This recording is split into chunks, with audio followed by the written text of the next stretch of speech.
Ladies and gentlemen, it is with great remorse that I announce the passing of Riot Forge. It's like we only just got to know them, and before you know it, gone too soon. Fly high, Riot Forge, fly high.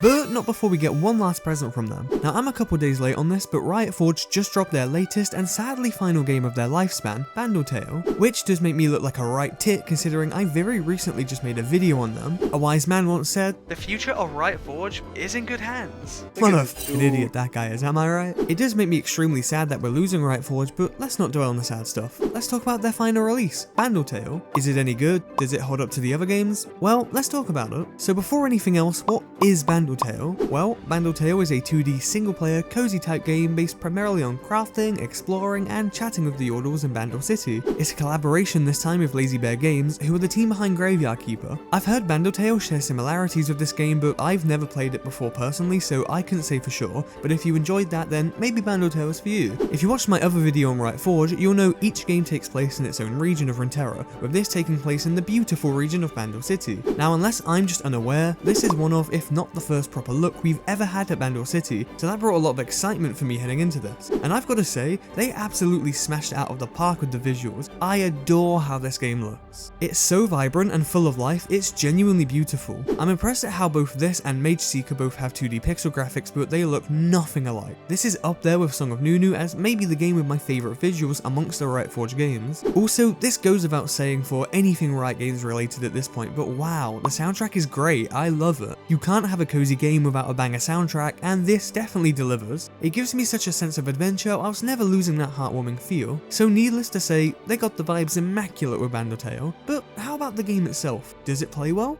Before I say anything else about Bandle Tale and how it plays, I've got to talk about the size of it. Only 2 GB needed, and so far I've gotten 20 plus hours out of the game without even having finished it yet. Thank you, Lazy Bear. Can we please normalize not needing a NASA spaceship for a PC just to have room for a goddamn video game? I'm not stupid enough to expect Elden Ring to only need 5 gigs, but these larger games need to start compressing their files or something, because it's getting out of hand. Anyway, enough of that. Let's dive into the world of Bandle City. Ah, Bandle City.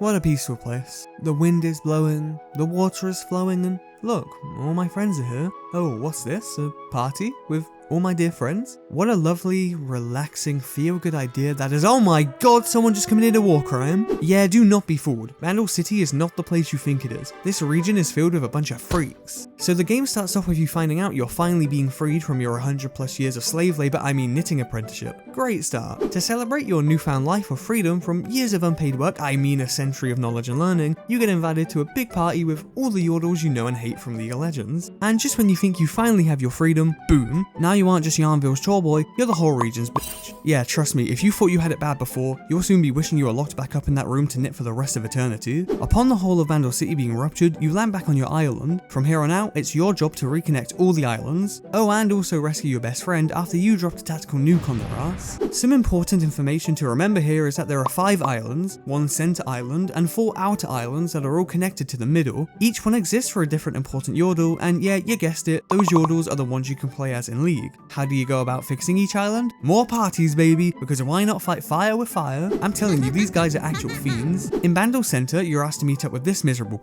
Be nice to your juniors, buddy, because we'll be picking the hellhole that you're dying. Oh, and then Tristana appears, who wouldn't want to what? Never mind, I completely misjudged you. I see why you isolate yourself now. Wait, how lovely to see her? What do you get up to, old man? Get me the f out of here. When it comes to progression, the game isn't particularly linear. You can go to any island in any order. I'll give a brief rundown of each one as story spoiler free as possible. I chose to first go to Inspiration Isle, which is Lulu's island, a land of magic and music. I gotta say, I particularly love these piano bridges that play as you run along, but don't be fooled, this place is still cursed. Just look at this thing. What the f even is that? It does remind me of the April Fool's mouth like render though, so I kinda love it. At least Lulu is a lot more wholesome than Tristana. Wait, you're definitely what? Moving swiftly on, we also have Greenspout Grove, and you can definitely tell it's Teemo's territory because they're growing some of those Zaza shrooms over here. Like, what is bro yapping about? And you want me to interact with Dr. Feldspar's what? Also, this guy's called Winkle. But as you can see, this island is all about nature. You can't get much more peaceful than that, aside from the fact that there's actual gang wars happening here between the farmers and the gardeners. Mud mixers? They even have slurs for each other, that's so f***ed up. Oh, and I also forgot to mention our travel companion, Righty the Sock, who we have some great banter with. Coco for a sock.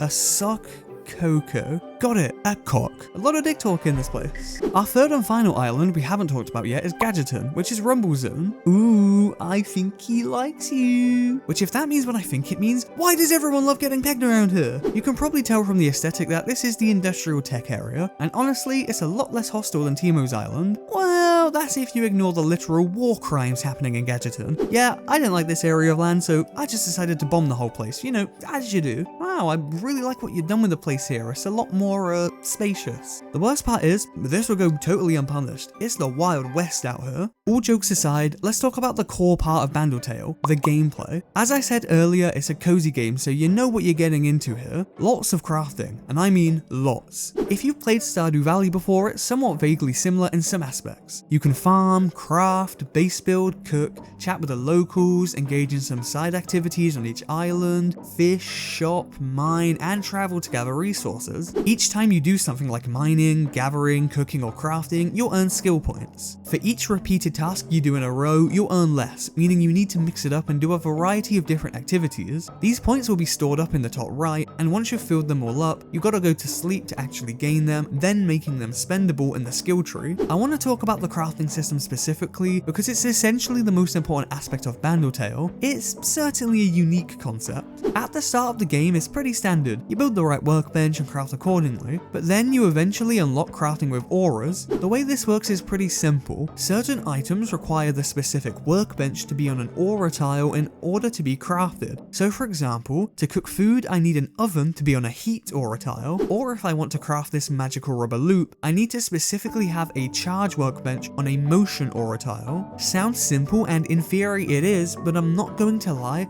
I really started to dislike this system. When I said earlier you have to do a lot of crafting, I wasn't lying, it's a lot.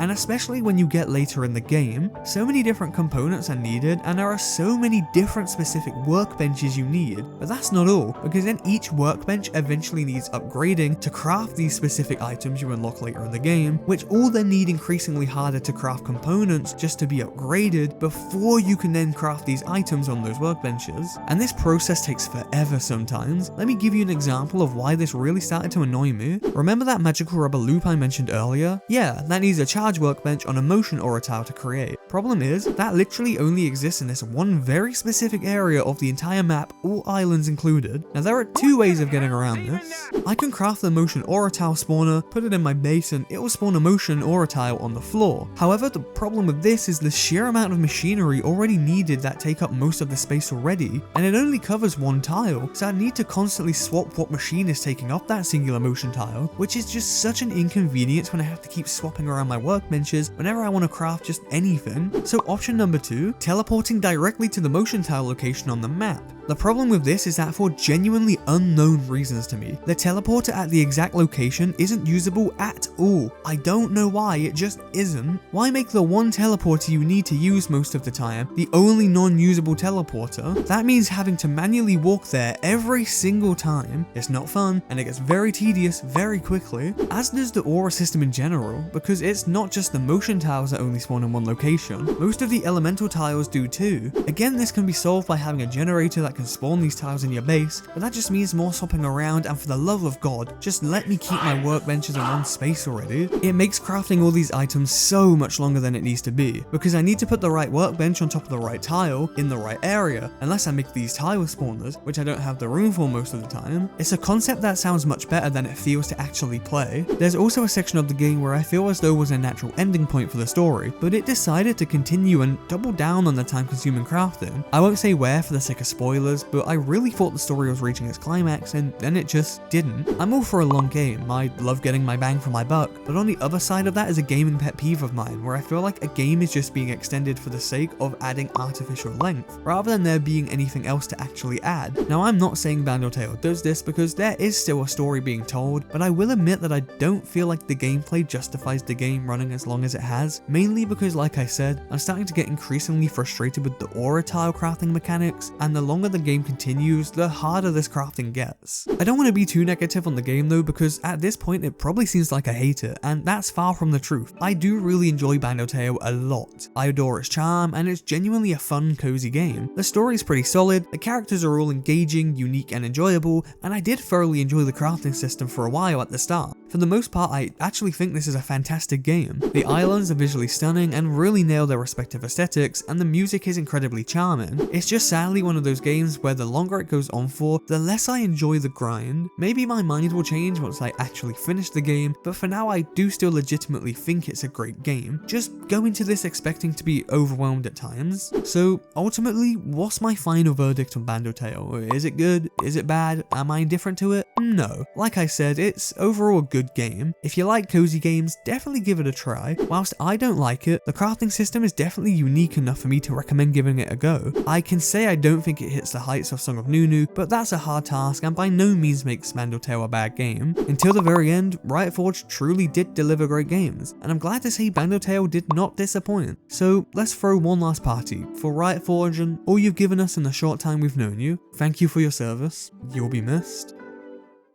And that's about it from me. Did you enjoy Bandle Tale? Have you given it a go yet? Maybe this video has persuaded you to give it a try or made you realize it's not for you. I'd love to know, so why not leave a comment letting me know what your favorite Riot Forge game has been. Oh, and I love you forever if you subscribe after her. Anyway, that's all from me. Thank you so much for watching. Bye!